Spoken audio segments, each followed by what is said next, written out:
The Battle of Mactan.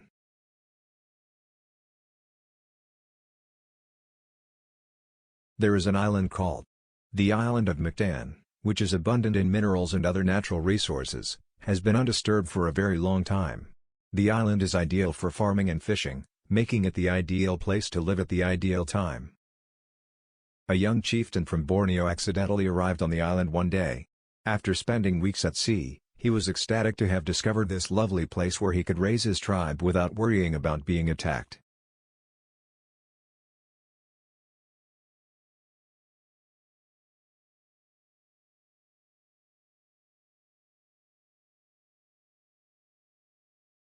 The tribesmen had been able to harvest and cultivate the land for 5 years after Lapu-Lapu had discovered the magnificent island. They were comfortable and happy with their lives on the island. They were unaware, however, that a particular Raja from another island had dispatched a scout to learn more about this lovely island, as he had heard from his colleagues. Raja Humaban learned from the knowledge acquired that the island of Mactan is the ideal commercial hub for his kingdom. In order to convince the young Lapu-Lapu to stay and give him the island to himself, he arranges a meeting.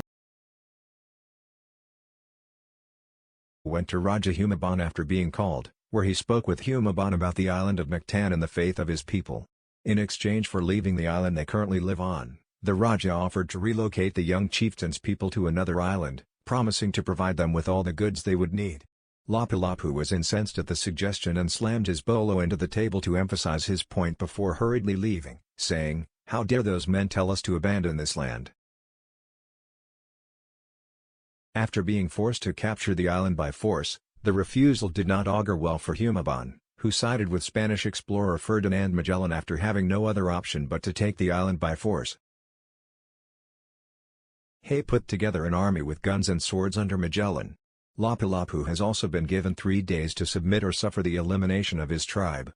However, the stubborn young chieftain refused and prepared his best troops to fight those invaders. The invaders came by ship at sunrise.